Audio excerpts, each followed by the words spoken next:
Okay, let's get into it. Joining me today on Long Crime Report are criminal defense attorney Gabriela Teresa Gonzalez and long crime legal analyst Matthew Mangino. It's good to see you both. Gigi, I'll start with you.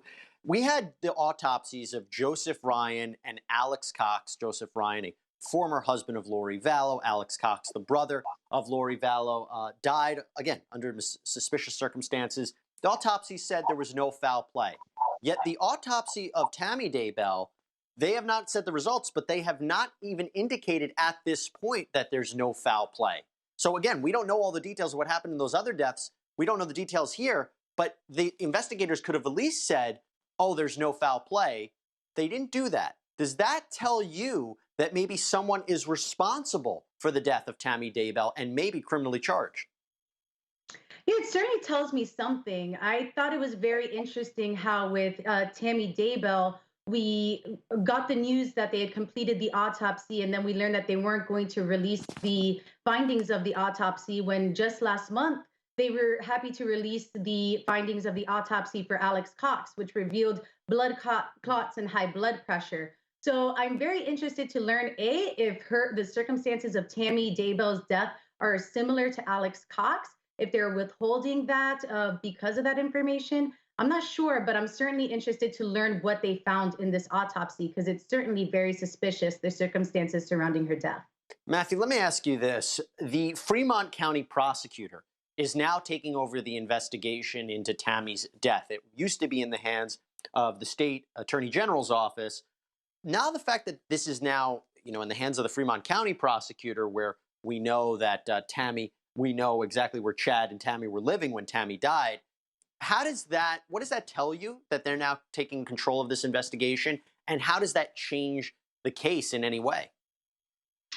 Well, I think it's indicative of the local prosecutor, you know, examining this case as closely as possible. The circumstances surrounding the whole situation are bizarre.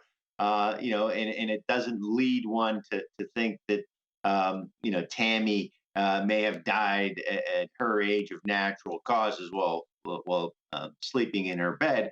And the fact that they brought it now to that county where that death occurred seems to indicate that they're looking at the possibility that there's foul play that resulted in Tammy's death, and you have to kind of piece that together with everything else that we know. We have the strange and untimely death of Cox after he commits the murder. We have the children's bodies found.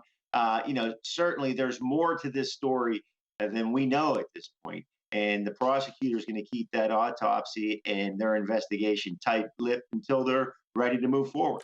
Now, Matthew, there seems to be, I think a lot of people who are following this case are waiting for everything to drop at once, right? There are people who believe that Lori Vallow and Chad Daybell are all of a sudden one day going to be charged for the murders of Tylee and JJ. And if we recall, we heard in that recording of Rob Wood, the lead prosecutor in their case, discussing with a witness, Summer Shiflett, the idea that Chad and Lori could be charged with conspiracy to commit murder in connection with the deaths of these children. Those charges have not been filed yet. We see now Tammy Daybell, we don't know what's going on. They haven't said that there's no foul play. Is there a coordination between these different departments and saying, hey, we're going to hit these two with all of these charges one day and, at the same day? Is that not going to happen? I mean, walk us through the backstage, these talks between the prosecutors, law enforcement in these different jurisdictions to make this happen, and if it will happen. Well, I think when you look at the totality of the circumstances, it doesn't pass the smell test. But that's not enough to go forward with criminal charge. So there's a lot of unusual, unanswered questions here. But the prosecution, acknowledges that they have to prove their case beyond a reasonable doubt. And while these things may seem related, they may seem almost ironic that all this happened in such a short period of time.